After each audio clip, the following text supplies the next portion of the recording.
भगवान, इस कलयुग में श्रेष्ठ से श्रेष्ठ, पवित्र से पवित्र भगवत प्राप्ति का हमें साधन बताओ।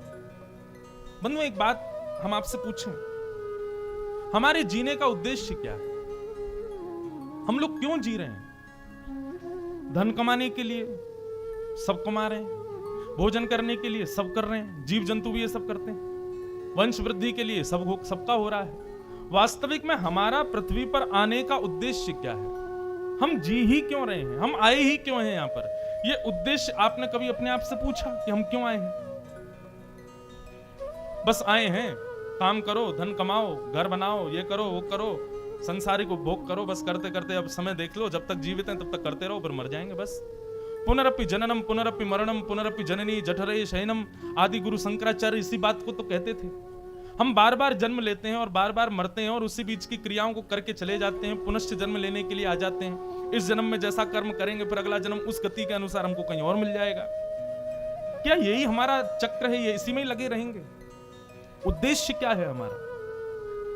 पहले ही आपको स्पष्ट कर दें, भागवत का उद्देश्य है जीते जी अपने कर्मों का निर्वहन करते हुए अंतिम समय से पूर्व भगवत प्राप्ति, ठाकुर जी की प्राप्ति। ठाकुर जी की प्राप्ति का फॉर्मूला, उसके बाद क्या होता है? पुनश्च जन्म नहीं होता, पुनर्जन्म न विद्यते। फिर पुनर्जन्म कब होगा? जब ठाकुर जी कोई लीला करने पृथ्वी पर आएंगे तो उनके सखा के रूप में, उनके भैया के रूप में, उनके मित्र के रूप में, उनके शत्रु के रूप में, जितने भी लोग आते हैं सब भगवान का परिकर ही आता है। तो जो भगवत भाव से अपने जीवन का कल्याण कर लेते हैं वो भगवान के अवतार के समय ही पृथ्वी पर आते हैं, बाकी सदैव भगवान के पास ही रहते हैं, सदा ठाकुर जी की लीला में आनंद करते हैं। नंद बाबा, यशोदा मैया, बलराम जी, कंस, भगवान के सब सखा आदि, ये जितने भी कृष्ण अवतार में आए हैं ये सब वैकुंठ से ही आए हैं और ये सब भक्त ही हैं, बस यहां पर अभिनय करने के लिए आए हैं और पुनश्च भगवान के साथ ही चले जाएंगे। तो भागवत का उद्देश्य यही है, कृष्ण प्राप्ति करम सस्वत साधनम तद्वदाधुना। अपने जीवन को जीते हुए, अपनी क्रियाएं कर्मों को करते हुए भगवत प्राप्ति करना,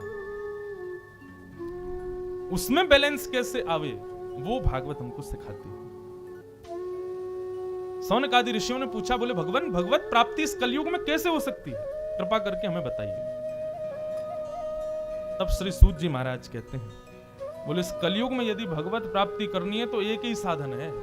क्या? कि कालव्याल मुखग्रास त्रास निर्णास हेतवे कृष्ण प्राप्ति करम सस्व साधनम तद्वदाधुना। श्रीमद् भागवतम शास्त्रम कलौ कीरेण भाषिता। कलयुग में भगवत प्राप्ति का एक ही साधन है और वो साधन क्या है? श्रीमद् भागवत शास्त्र का विधिवत साक्षात यथार्थ श्रवण करना और जीवन में उसको उतारना। जिसने श्रवण करके यथार्थ अपने जीवन में उतार लिया, निश्चित है मृत्यु से पहले पहले भगवत दर्शन और भगवत साक्षात्कार उसको होगा ही होगा। बंधु, कथा का एक और रूप है, थोड़ा ध्यान से सुनिएगा। कथा सुनने के बाद में व्यक्ति को मृत्यु से भय नहीं लगता। आध्यात्मिक पथ, भक्ति पथ के अनुगामियों को मृत्यु से ज्यादा भय नहीं होता। जैसे कि भगवान बुद्ध एक बार कहीं जा रहे थे, तो एक गांव को जैसे ही पार किया तो गांव के लोगों ने उनको रोका। बोले भगवान, हम आपको प्रणाम करते हुए निवेदन करना चाहते हैं, आप इससे आगे मत जाइएगा, घूम करके चले जाइए। बोले क्यों? बोले सामने एक पर्वत है, उस पर्वत पर एक अंगुलीमाल नाम का एक व्यक्ति रहता है। बुद्ध भगवान बोले क्या करता है वो? बोले वो लोगों को जान से मार देता है और अपने पराक्रम को दिखाने के लिए मारे हुए व्यक्तियों की उंगलियां काट के अपने माला में पिरो लेता है। महाराज बहुत दुष्ट है, बहुत क्रूर है, कृपा कीजिए आप वहां मत जाइएगा, नहीं तो वो आपका वध कर देगा। भगवान बुद्ध उसी मार्ग पर चलने लगे, रुके नहीं। लोगों ने कहा भगवान, हम आपको सचेत कर रहे हैं, आप फिर भी नहीं मान रहे। क्यों नहीं मान रहे आप? तो भगवान बुद्ध ने बहुत सुंदर उत्तर दिया। बोले कि मैं ये बात जान चुका कि सामने पर्वत पर एक अंगुलीमाल नाम का दूषित बुद्धि वाला व्यक्ति रहता है, और ये जानते हुए भी मैं उसके पास नहीं गया और उसको नहीं सुधारा, तो फिर काय बात का बुद्ध हूं मैं? हम बुद्ध केवल इसलिए थोड़ी बने कि लोग हमको माला पहनाएं, हमको प्रणाम करें। अरे दिखे कि कोई दूषित है तो उसको सुधारने का काम हमारा, इसीलिए हम बुद्ध बने हैं। डॉक्टर क्यों बने हो? ताकि कोई पेशेंट हो तो उसका इलाज हो। पता चल जाए कि वहां पेशेंट है और आप मुंह मोड़ के जाने लग जाओगे तो निश्चित है सब लोग बात बनाएंगे कि भाई ये डॉक्टर अभी अच्छे से बना नहीं है, कहीं इसको चिकित्सा ना करनी पड़ जाए इसलिए मुंह फेर के जा रहा है। बुद्ध बोले यदि उसकी क्रूरता ज्यादा होगी तो मेरा वध कर देगा, लेकिन मेरे पथ पर यदि मुझे विश्वास होगा, मेरे ज्ञान पर यदि मुझे विश्वास होगा, तो आज अंगुलीमाल सुधर जाएगा। और बुद्ध निकल पड़े उसी मार्ग पर। अंगुलीमाल दूर से जैसे ही भगवान बुद्ध को देखता है, दूर से चिल्लाते हुए सचेत कर देता, मैं चेतावनी देता हूं, वहीं रुक जाओ, तुम अभी जानते नहीं हो मैं कौन हूं। मैं बहुत पराक्रमी, बहुत बलवान हूं, मैं लोगों को मार देता हूं, आदि आदि बातें कहने लगा। तुम्हारा संत भेष है इसलिए पहले ही चेतावनी दे रहा हूं, लौट जाओ नहीं तो मेरे मेरे मेरे मेरे हाथों से तुम्हारी मृत्यु हो जाएगी। नहीं रुके बुद्ध। एक प्रसन्नता चित्त पर, क्यों? क्योंकि आध्यात्मिक वैष्णव व्यक्ति को भय नहीं होता, और यह बात निश्चित है।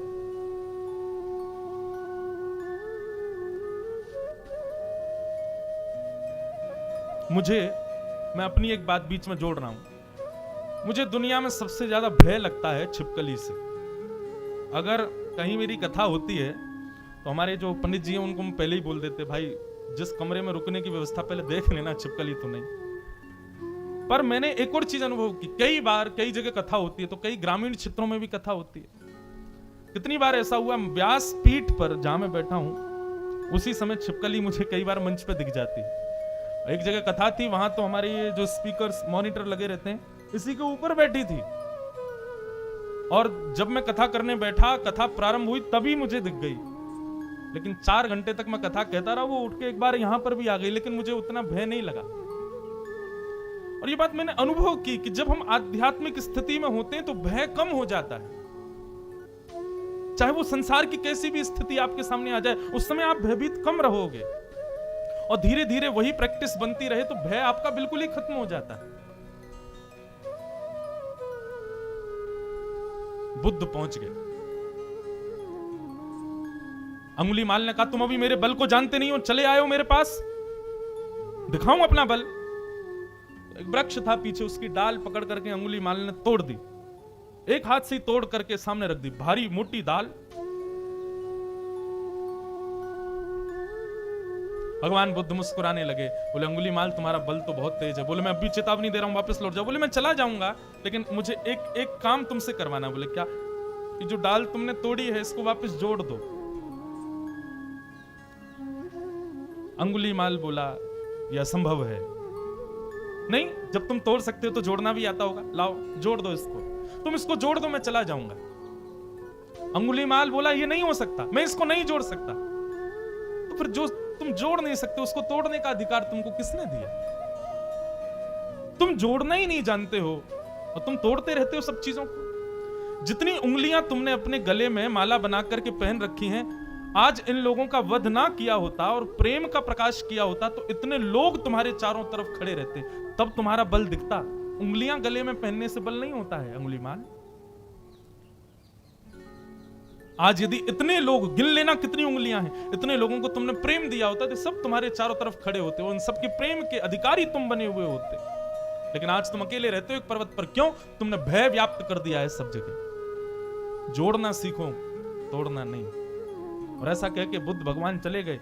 अपनी कुटिया पर जैसे ही पहुंचे, पीछे मुड़ करके देखा तो अंगुलीमाल चरणों में बैठा था। बोले भगवान बुद्धम शरणम गच्छामि, मुझे क्षमा कर दीजिए। आज मेरे चित्त को वो प्राप्त हुआ जो मुझे जीवन में कभी नहीं मिला, और सदा के लिए बुद्ध भगवान का अनुगामी हो गया। कहने का अभिप्राय, भय चाहे कैसा भी हो। और सबसे ज्यादा भय क्या है बंधुओं, पता है संसार में? मृत्यु का भय। और ये भय कैसे काम करता है? जैसे जैसे हमारी आयु बढ़ती है, सबसे पहले ये भय काम करता है, बाल सफेद होने लग जाते हैं। हम स्टार्ट कर देते हैं उनको काले करने में, आंखों से दिखना बंद हो जाता है, चश्मा पहन लेते हैं, लेंस लगा लेते हैं, दांत टूटने शुरू हो जाते हैं, नकली दांत लगा लेते हैं, शरीर में झुर्रियां पड़ने लगती हैं, तो फिर पंचकर्मा करवाते हैं और महाराज उसको ठीक करने के लिए कुछ ना कुछ व्यवधान बनाए रहते हैं ताकि हमारी आयु कम ही लगे। ये भय का ही तो रूप है, लेकिन आध्यात्मिक व्यक्ति को कभी भय नहीं होता और कोई पीड़ा उसके जीवन में आएगी भी तो सांसारिक व्यक्ति के स्वरूप स्वभाव में पीड़ा दिखेगी, आध्यात्मिक व्यक्ति की पीड़ा इतनी जल्दी दिखेगी नहीं। और इसमें सर्वश्रेष्ठ उपाय यदि कोई है तो श्रीमद् भागवतम शास्त्रम, भागवत रूपी शास्त्र। इसलिए हे सौनकादि ऋषियों, जो तुम लोग कर रहे हो यज्ञ आदि, ये सब बात का विषय है। पहले भागवत श्रवण करो, पहले ज्ञान अर्जित करो, और इस ज्ञान को अर्जित करने के बाद में पहले भय मुक्त हो जाओ। भय मुक्त हो जाओगे तब तुम्हारी क्रियाएं लगेंगी। सौनकादि ऋषियों ने कहा ये भागवत क्या है, कृपा करके इसके बारे में हमको थोड़ा विस्तार से बताइए ना। ये किसने किसको सुनाई, कब पहले कथा हुई और कथा सुनने से होता क्या, ये कृपा करके हमें बताओ। तब सूत जी महाराज कहते हैं, भैया भागवत की कथा सबसे पहले सनक सनंदन सनातन सनत कुमारों ने नारद जी को सुनाई थी। और सुनाने का कारण क्या था, तब यहां से कथा सुनाई जाती है, बहुत ध्यान से सुनना। बंधुओं, जिस प्रकार भारत में रहने वाले लोग जो विदेश नहीं जा पाते, तो जब 4-5 लोग बैठते हैं उनमें से कोई एक विदेश से आया हुआ व्यक्ति हो तो विदेश की बड़ी चर्चा होती है।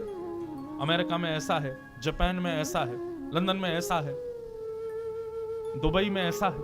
तो जब चर्चा होती है तो जो लोग बेचारे कभी बाहर नहीं गए, उन लोगों के मन में इच्छा प्रकट होती है, हम भी कभी जाएं, हम भी कभी देख के आए, कैसी बिल्डिंग है, कैसी गाड़ियां हैं, कैसे सब व्यवहार है। ठीक वैसे ही बंधुओं, देवताओं के बीच में पृथ्वी की बड़ी चर्चा होती है, हमारी इस पृथ्वी की। देवता जब आपस में बैठते हैं तब आपस में चर्चा करते, तुमको पता है पृथ्वी कैसी है? बोले कैसी है? बोले उसमें हिमालय पर्वत है, हिमालय पर्वत पर 4 धाम हैं, एक बद्रीनाथ के नाम से प्रसिद्ध है, एक केदारनाथ है, एक तरफ से गंगोत्री भगवान का चरणामृत नीचे बहता है, एक तरफ से यमुना जी बहती है, द्वारिकाधीश वहां विराजमान है, वहां पर इतने सुंदर सुंदर यज्ञ होते हैं, होम होते हैं, ऐसे लोग हैं, ऐसे विचारधारा हैं, ऐसे उत्सव हैं, वहां दशहरा का उत्सव होता है। ये सब बातें भागवत में वर्णन है कि ऐसी चर्चाएं देवता करते हैं कि भैया पृथ्वी बड़ी श्रेष्ठ है। तो एक दिन नारद जी के मन में भाव आया, मुझे पृथ्वी घूमने जाना है। नारद जी गए, भगवान से जाकर के बोले, प्रभु अवकाश दे दो, छुट्टी दे दो, मैं पृथ्वी पर घूमने जाऊंगा। भगवान बोले जाओ। नारद जी जब पृथ्वी पर आए, सब जगह घूमते हुए वो बद्रीनाथ पहुंचे, तब बद्रीनाथ में उनको भगवान के प्रथम अवतार का दर्शन हुआ, सनक सनंदन सनातन सनत कुमार। सदैव याद रखना, ये भगवान के प्रथम अवतार। सनत कुमारों ने जैसे ही नारद जी को देखा, नारद जी को देख के कहा, हे नारद जी, कथम ब्रह्मन दीन मुखम कुतश्चिंतातुरो भवान। हे नारद जी, आपके चेहरे से ऐसा जान पड़ता है कि आप थोड़े दुखी हो, कोई कष्ट है हृदय में, बताओ तो क्या कारण है। तब नारद जी ने अपना पूरा एक्सपीरियंस बताया कि पृथ्वी पर मेरे साथ क्या हुआ। अब इस विषय को थोड़ा ध्यान से सुनिएगा, पृथ्वी है कैसी। नारद जी बोले, अहम तु पृथ्वीं यातो ज्ञात्वा सर्वोत्तमामिति पुष्करम च प्रयागम च काशीम गोदावरी तथा हरिक्षेत्रे कुरुक्षेत्रे श्रीरंगम सेतुवंदनम एवमादिषु तीर्थेषु ब्रह्ममाण तस्थता। नारद जी बोले, भगवान, पृथ्वी की बड़ी प्रशंसा सुनी थी मैंने, इसीलिए पृथ्वी पर घूमने आया, देखने आया। परंतु पृथ्वी पर आकर के जब सब कुछ मैंने उल्टा जाना। बोले क्या उल्टा जाना? बोले यहां तो दिखता कुछ और है कुछ और ही। कहां कहां गए तुम? तब यहां नाम बताया, पुष्कर गया, प्रयाग गया, काशी गया, हरिद्वार गया, कुरुक्षेत्र गया, श्रीरंगम गया, रामेश्वरम गया, सब जगह गया। तीर्थ तो बड़े सुंदर हैं, लेकिन लोगों की विचारधारा, भगवान बचाए हमको, इतने खतरनाक जीव मैंने अपने जीवन में कभी नहीं देखे। तब मानवों की विचारधारा यहां पर बताई गई है। बंधुओं, 5000 साल पहले नारद जी ने जो देखा, ये आज भी पृथ्वी पर देखने को मिलता है। क्या कहते हैं? बोले, सत्यम नास्ति तपः शौचम दयादानम न विद्यते उदर भरिणो जीवा बराका कूट भाषण। बहुत सुंदर। सत्यम नास्ति, दया नास्ति, तपह नास्ति, शौचम नास्ति, दानम नास्ति, कुछ भी नहीं है, केवल सब दिखावा। बोले सत्य है नहीं। कितना सत्य है पृथ्वी पर? बोले बोलता कोई सत्य नहीं है, लेकिन जब अपनी सुनने की बारी आती है तो सबको सत्य सुनना है। बोले मैंने पृथ्वी पर देखा सब झूठ बोल रहे हैं, लेकिन जब उनकी खुद की सुनने की बारी आती है तो वो यही एक्सपेक्ट करते हैं कि सामने वाले से भले ही मैंने झूठ बोला लेकिन ये मुझसे सच्ची बोले।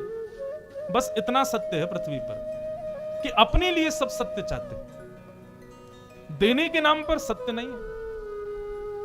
सत्यम नास्ति। दूसरी बात, तपह, तप कहते हैं भजन को, तपह नास्ति। बोले तप कितना करते हैं? बोले जब कोई काम बिगड़ रहा हो। एक बात आपको बहुत सत्य बताएं, सब कुछ बहुत अनुकूल जब रहता है ना हमारे जीवन में, जैसा हम चाहते हैं वैसा मिल जाए, तो भजन कम हो जाता है, वजन बढ़ जाता है, भजन कम हो जाता है।